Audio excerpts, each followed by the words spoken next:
Welcome, everyone. Welcome to the Aggregators and Brands show. And today I'm again together with my co-host Omar, and Hey, how you doing?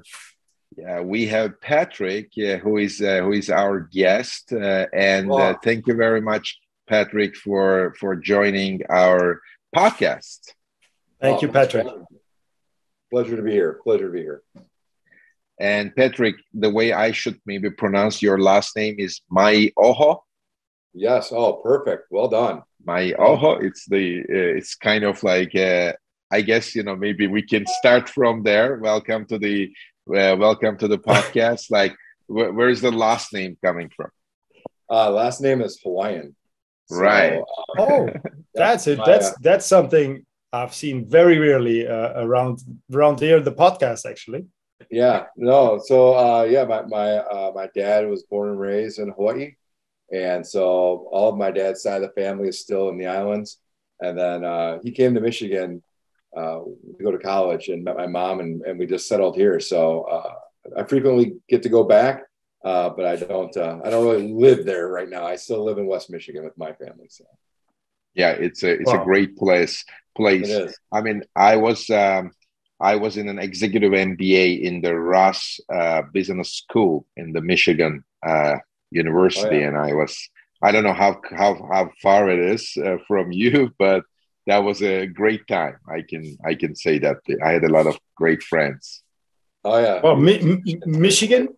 Yes. Michigan and Hawaii is quite a stretch, right? It's and it's like very different. When I hear Michigan, it's like snow, and when Hawaii is beach time and flip flops and all that stuff, right? Oh yeah, it is. It's totally different. We have seasons here in Michigan, and it's just one season called Paradise in Hawaii. So it's a different different way to grow up, I think, being Hawaiian and living in Michigan. But I wouldn't change it. It's led me to where I am. Okay. So it's great. Wow. Okay. That's great. great. Yeah, great to hear. And Patrick is an Amazon seller. He owns a couple of brands, and he's also an Eva customer. We are proud of that too. And he also coaches like the Amazon sellers. Specifically, he knows a lot about supply chain. We'll just go into deeper into that. So, Patrick, maybe you tell us about your story first, like how you ended up being on Amazon. Sure. Actually, it's a funny story. Around 2013, I was traveling overseas, and on my way back from Vietnam, I had a layover in Hong Kong, and then a flight from Hong Kong to San Francisco, I believe it was. And I met some guys on the flight. They had been on a mastermind trip to visit suppliers in Hong Kong.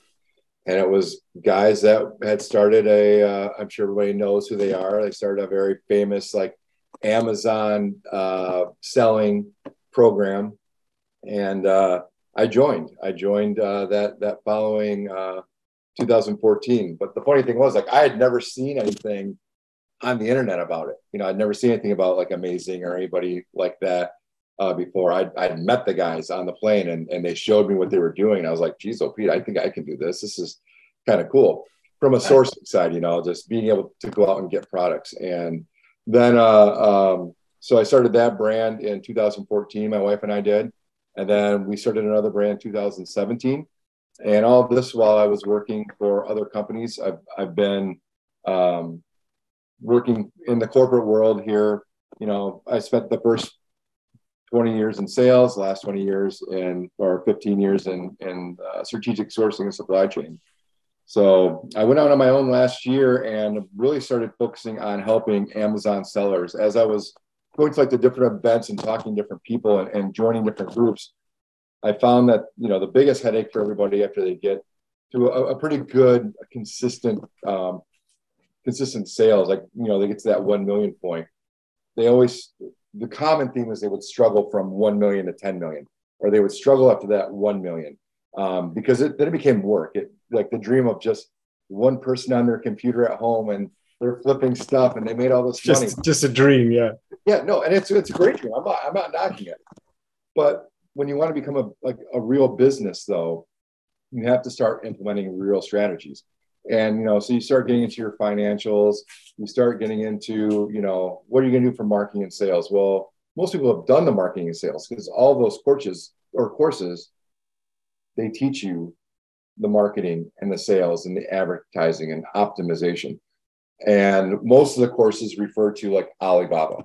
And Alibaba has made it very, very easy to start a business on Amazon or online, especially for private labeling, which most of us, I think, as sellers that came from like when I started, that's what we did.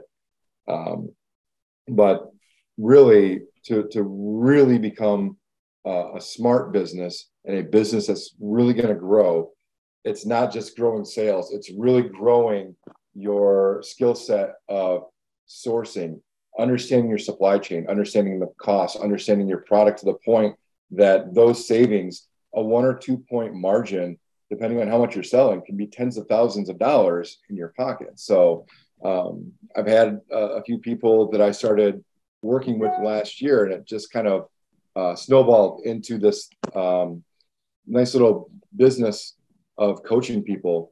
I'm not meant to be in there and work for somebody. I'm not meant to work, 6 months and just keep charging monthly. It's a project where, you look at a business and you say, hey, I see what you're doing here. Okay, you're getting everything off Alibaba, and teaching these businesses to create teams that can actually help their business on the back end, especially with sourcing and supply chain, which for most of us ends up being our biggest cost. Teaching them how to operate that business effectively so that it will allow them to grow, and implementing lots of different strategies, lots of different process. It's very process oriented. I think we were talking earlier, it's boring. I mean, it is not sexy. It's not as fun as like writing copy or doing the marketing or getting the sales. You can't open up your spreadsheet like you can your Seller Central app and see all these sales. It takes time. It takes, a lot of research, but those are things at the end of the day that you can control and can actually end up making you a lot of money in the long run. Well, definitely. I think when you, like what you just mentioned, it's very interesting because you say on the long run.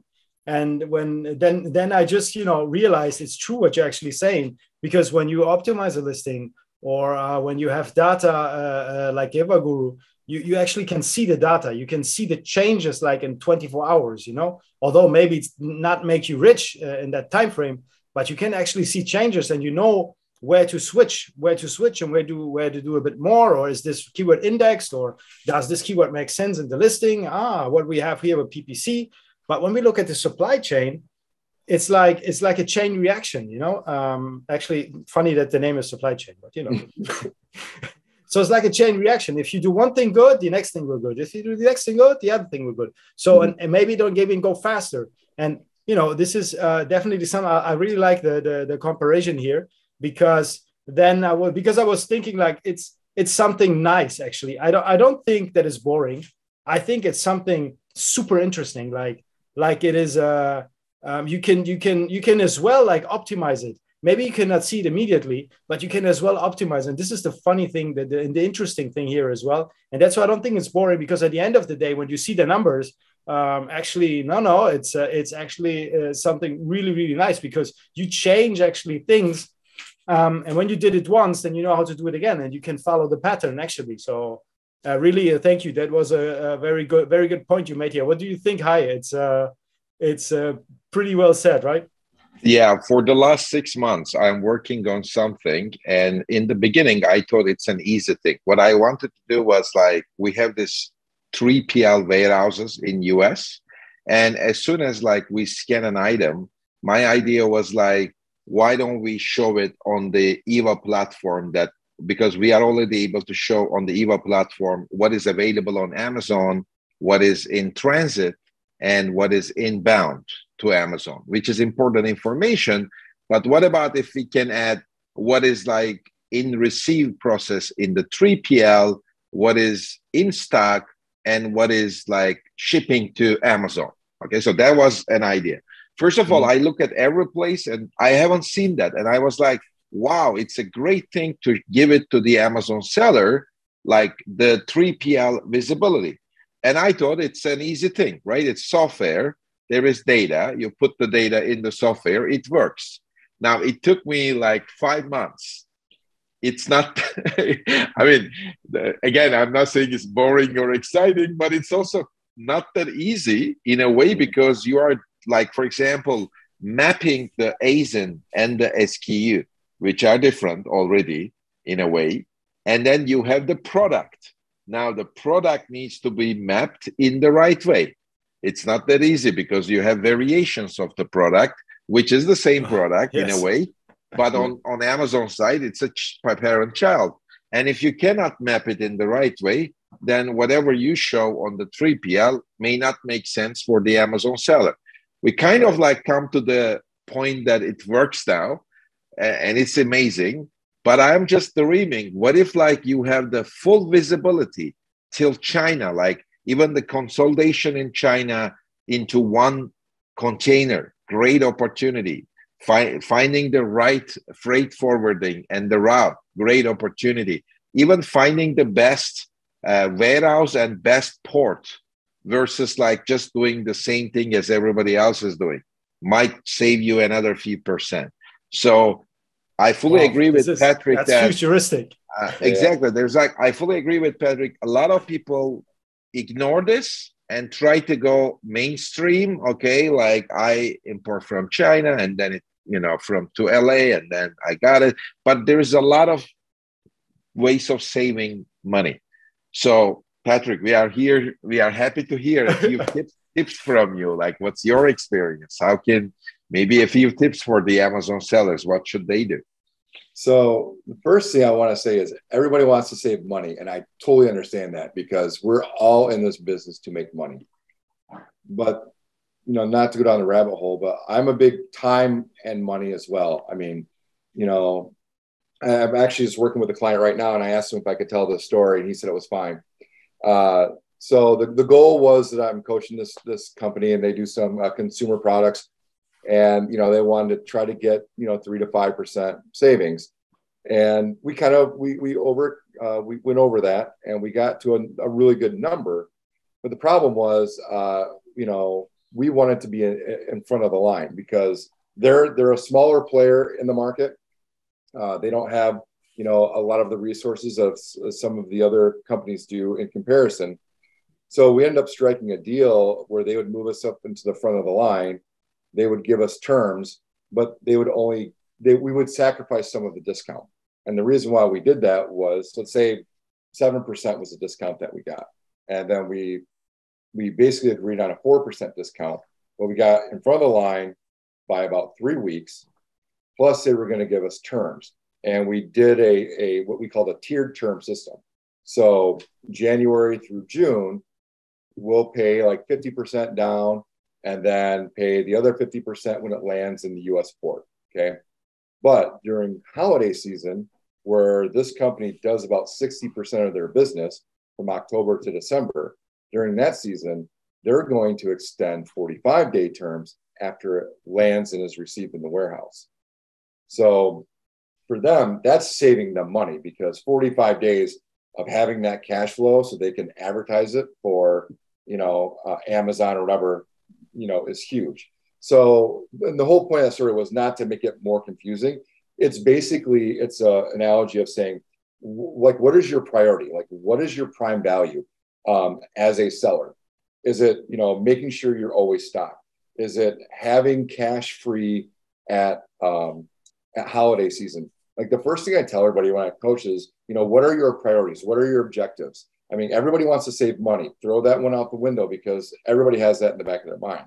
But realistically, what do you have to do to accomplish your goals? And if 60% of your business is done between, October and December because of the holiday season, then you need to adjust accordingly to make that your business and then grow from there. The second thing I will recommend is, how well do you know your product? You think you know your product, but, and I was, again, talking to another friend of mine. Alibaba is an awesome resource. It is incredible. but it has made us incredibly lazy as buyers, as people who want to start because there's an ease of it. And because of that ease and that convenience, people don't do their due diligence as much as they should.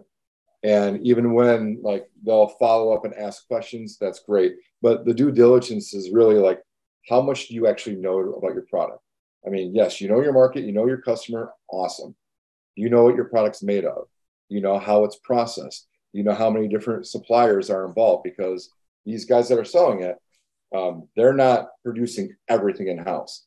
They're acquiring, like if you're doing a Bluetooth speaker, that's the easiest one to think of. They're acquiring the wire loom from somebody else. They're acquiring the chips from somebody else, the circuit board from somebody else. They might be doing the plastic injection mold for like the cover of the speaker. They're assembling it in. Like, do you know that process? And that's what you really need to figure out before you start on a strategic sourcing level. You really have to know your product. Like, that's the number one thing. And that's where it can get a little boring. But once you know that and you are talking on the same level as your supplier or near the same level as your supplier, you will get a lot farther, a lot faster from there by doing all that work on the front end. Wow, that's really nice. Good, very, very good reply. Because let me just pick up quickly there where you have stopped in order what you just said about the product. Because knowing the product, for example, is very, very important. Afterwards comes knowing your customer, and especially now let's jump overseas and begin to see as well when the containers arrive in Europe and everything. So when you go overseas, then you need to know your customer. Not only knowing your customer, like in 2010, we knew our customer. It was like, just throw it in Alibaba and that's it. They pick it up and, whatever, knowing customer, knowing product, just sell. Right now, we need to know our product 100%. And we need to know our customer 100%. Because if you sell on the upper end, then we're going to have, it's too vague. So we have to filter him down, and this we can only understand with the culture. And I'm sure you agree with that, because you both, I think you sell internationally. I don't recall if you mentioned or not. No, I don't sell internationally. Okay. I source internationally. Okay. You source it. So you have as well. So you understand that, for example, a supplier in China or in India will react differently to your requests than an American or European, or even within the countries. So I think now with the globalization, we have really to be not only one or two hats. We have to have like 1,000 hats on to understand this whole project, because we cannot just take and hire from everywhere. We are lucky now. Myself and Hai, we're traveling a lot. We see a lot, but there's others which don't. So they have to understand all of this through reading, and and there I see some mistakes coming through when buyers go and buy, or when they sell to the customer. Is it the right customer, or is it working or not, or where is the mistake? Where can we tweak here? So this is just I think I did it a little bit longer, prolonged what you just said. But in the whole globalization process, I think this is really important, and you should not be missed. I mean, should not be taken easily. Let's say it this way. Yeah, no, it's very well said. Very well said, actually. And I look at it too. We start talking culturally.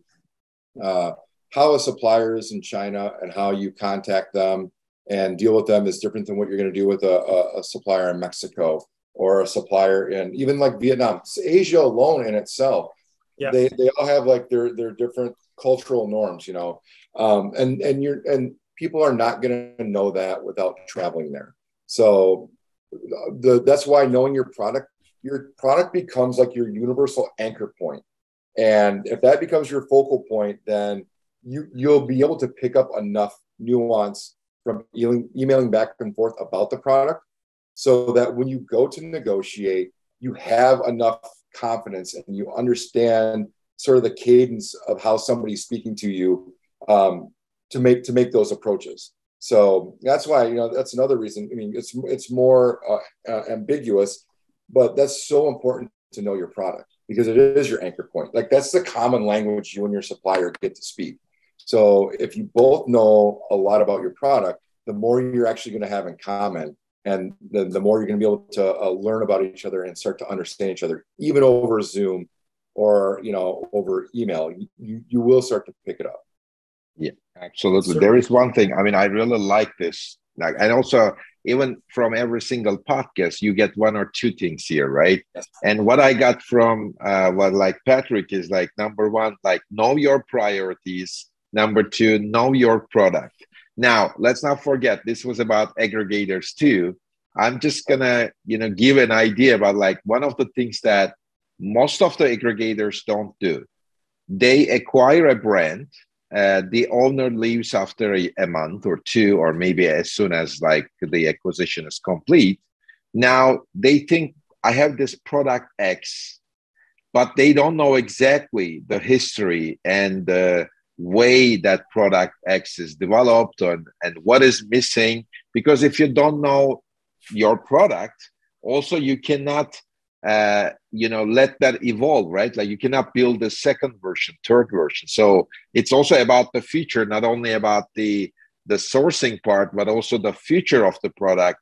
And Yes. these two things are, I have to say, I mean, I have to confess, based on my experience as we work with a lot of aggregators, it's missing. It's a missing component. Like they try to focus on operation, but forget about why this product is built and how and for whom.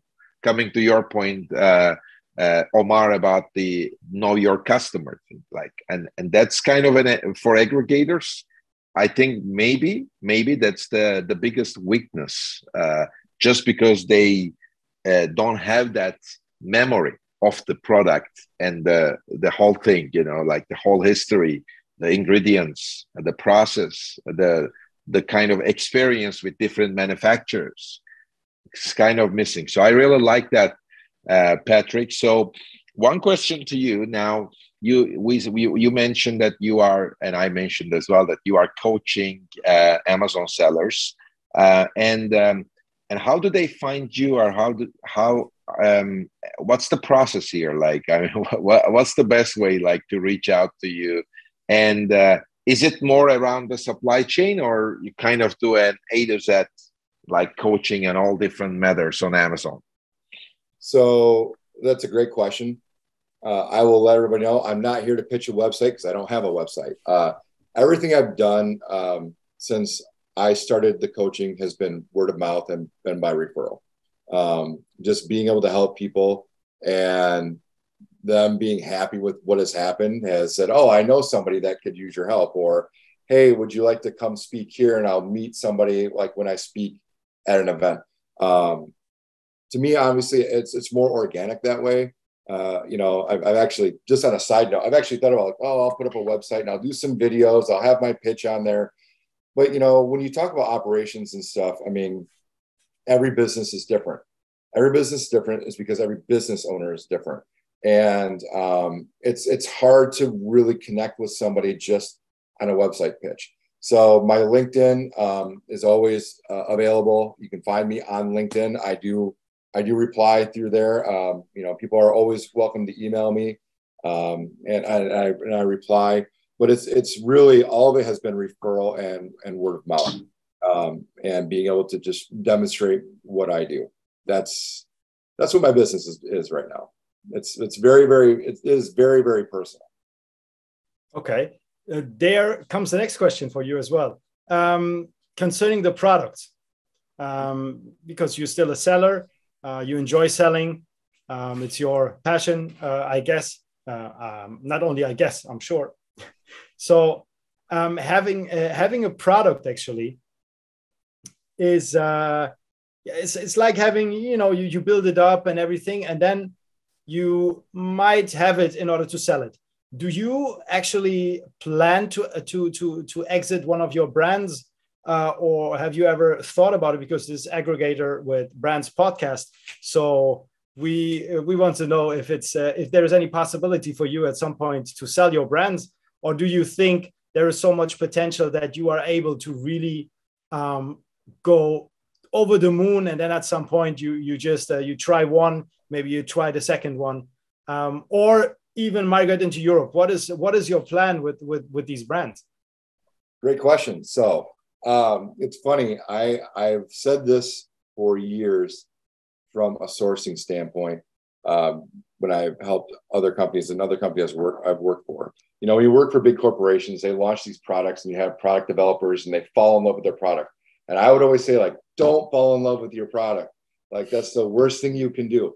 And I was actually listening to Ben Weber, who is a friend of mine, talk to Melissa Simonson on your podcast that just came out a couple weeks ago, or a couple days ago, actually. I think on the 19th. So maybe yesterday. I think it was released yesterday. Yes, yesterday. Anyways, he was kind of saying the same thing. Like, don't fall in love with your stuff.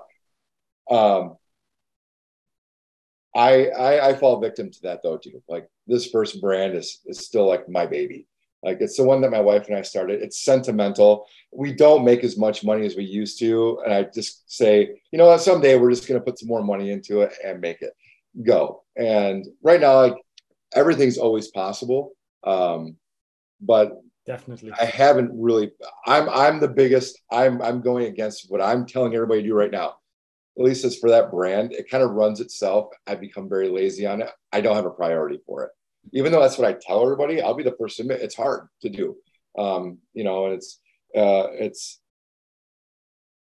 as a coach, sometimes it's easier to help other people and get them to be successful than to do it yourself. A really good friend of mine is a builder, and he once said to me, he goes, man, like, building my own house took me longer than it did to build 4 other people's houses. You know, so when you work on your own stuff, unless you're doing that like full time, you know, it's hard to do.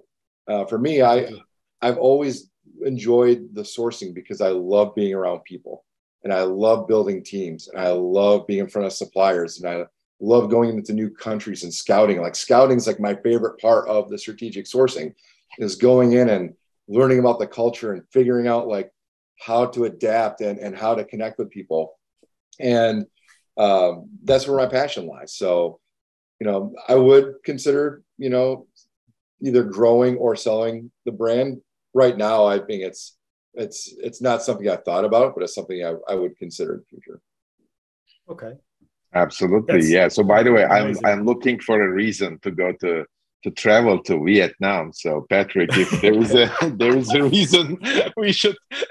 I think it's one of the fascinating places in the world, and I am assuming Patrick went there a few times at least. You know. I've been going to Ho Chi Minh City, Vietnam since 2013. So I still have one employee that works for me there, and all right. And I've pulled a lot of product and made a lot of friends, suppliers, and networked very well, especially in southern Vietnam, in the Ho Chi Minh City area. That's where a lot of my base of operations has been over the years. I pulled some stuff out of Hai Phong and Hanoi, but a lot of it has been, you know, from the Ho Chi Minh City area. It's an awesome area. Like, I tell everybody, if you can, just go. From a cultural experience alone. The people are phenomenal. They remind me of being in Hawaii just because they're so generous. They're such gracious hosts. You know, it's a different from a cultural standpoint. It's for them. Like, if you go see a supplier, it's business first. Like, let's get the business out of the way, and then we'll go enjoy our time together. You know. Well, that's very nice. Go ahead. So sorry about that. What's your main different point? I mean, from your point of view, between China and Vietnam? It's unbelievable. I had exactly the same question. Like, Omar and I are becoming pretty much like, I had exactly the same question. Thank you very much, Omar. So, just so I want to ask a clarifying question then. Are you asking culturally, or like from just straight how business is done? Business, from business type. So China, first of all, their biggest advantage, not just against Vietnam, but for anybody in the world, their biggest advantage is they have the infrastructure, and they network like no other culture I've ever seen. Like, we in Americans think we're really good at networking, you know, and we have a fantastic infrastructure too, but China has taken it to a totally new level. And I think when people start looking at Mexico or other countries, the biggest obstacle or the biggest hurdle is going to be overcoming the infrastructure. Because my first time in China years ago, we were there, we were looking at a product, and the engineer I was with, my buddy, said, hey, what if we do this? Can you do this? The supplier said, give me 1 second. Lit a cigarette, got on the phone. Like 5 minutes later, he goes, all right, I'll take you to the guy that can do it. And that's what they have. Like, they have this unbelievable network. So Vietnam and other surrounding countries, like, they don't have that same infrastructure from a network point of view. So your time to get something done is going to be a little bit longer. When I first started working in Vietnam, I would get a little frustrated because I'm like, wow, this is going really slow. It's going really slow because, a lot of those business owners don't have 5 or 6 other guys, in their network that they can call to help out on something. They have to go and they have to start, scouting out suppliers and vetting guys. The other advantage that China has is they are investing a lot in other countries already. If you go to Vietnam now, you will see quite a few, China, Korean, Japanese owned businesses. Even if you go into Bangladesh, you're going to see, a lot of Chinese factories. I mean, they've made an investment not only in their country, but they play the long game. So if you've read any books about like China, my buddy Steve Simonson and I, we always talk about this book called Poorly Made in China. And they play the long game. Like, that book is very good at explaining what they do. And those guys, as far as a culture and those businessmen, they saw a long time ago, like, they can't just do it. Like, their middle class is going to grow. We need to go to these other countries and start investing, because labor still is like the #1 commodity on the planet. I mean, labor drives the majority of our costs, right? So they had a lot of foresight. So even when I first went there years ago, they were already there. A lot of other countries were already there. Culturally, and I hope I don't make your question way too long, but from a cultural standpoint, the Vietnam people, again, like I said, are very generous, as are the Chinese people. But there's a more of a quietness and a humility about them in doing stuff. Where in China, they're very direct and it's very brash, and you can sit around a table and smoke for 3 hours without saying a word, and that's part of the business deal. Where in Vietnam, they want to do a good job, and they want to know, like right now, like, what do I need to do? Like, what are the things? And so it's not neither are better or worse. It's just like an adjustment of how I can talk to a supplier in China and be more direct with him, and just knowing that I can say a few things and he already knows what to do. Where in Vietnam, I have to become more of a teacher because they don't have as much experience, if that makes sense. Yeah, sure. It's just funny because the 2 countries are just neighbors, So look at the difference, Yeah. Oh yeah. But even provincially, in the different provinces in China, you're going to have those same cultural differences too. Just like in the United States, the South is different than Hawaii, which is different than the Northeast. So, it's just being able to. And Omar, you live pretty much also in Europe as well. I mean, in Europe, yes. Like if you go like 5 miles from one city to another, the culture changes. That's normal. Yes, it's not like 5 miles, but you can have like. In 5 miles, you have 5 enemy tribes, and they speak a different language. It's true. It's true. The best example is Gibraltar. You cross the border by foot. You go from one city into the other, and you're in England. You understand? You're in the UK. So, and you just go back, and you're again in Spain. And it's sees in the car. You can see it in the cars. You can see it in the language. You can see it in the people. It's true. It's true. I can just confirm that. But I like it's very insightful, like what Patrick mentioned about Vietnam and China. I think that will help as well, and that's also giving me the idea. It's not like to have a coach like Patrick. It makes a lot of sense because if I'm the Amazon seller, I should focus on my product, know my product, but at the same time, all the supply chain issues, sourcing issues, it's not that easy. Like it's like, getting help from you, Omar, about localization, SEO support. It's about getting support for like reimbursements, dynamic pricing on from Eva. There has to be like, I mean, it makes a lot of sense to work with the experts because it will take years to understand even the difference between one China province culture versus Vietnam and the other province. So that makes a lot of sense to work with more people to try to, you know, kind of sort it out. Right. So, go ahead. Sorry. And most of the time, you don't even have the time for this right now. You don't have the time anymore to find out who is better, who is worse, because in that time frame that you think about that, a Chinese seller might have come and just snatch away your whole customer base, you know. So it's they have much more power, much more money. So the smaller shops now cannot survive in that environment. So thank you. It's a very good point. Hi. Absolutely. Maybe a last question, but what would be a kind of like what type of a product or products that will be much better to source from Vietnam? Now it's more kind of not a business, it's more a product question, or depends on, of course, like, I don't know what is produced in Vietnam or manufactured in Vietnam, which might be a differentiated value compared to maybe China. Sure. So right now, I think textiles, so cutting and sewing is still, you know, really big in Vietnam, and that's a good source for it from a labor standpoint. Aluminum. So if you're doing any kind of aluminum product, whether it's stamping, whether it's a die cast aluminum or extruded aluminum product, you know, Vietnam is getting better at doing what I call daisy chaining, to where you can go to one supplier and they can get all the other components and do the assembly in-house, so you could have a completed product.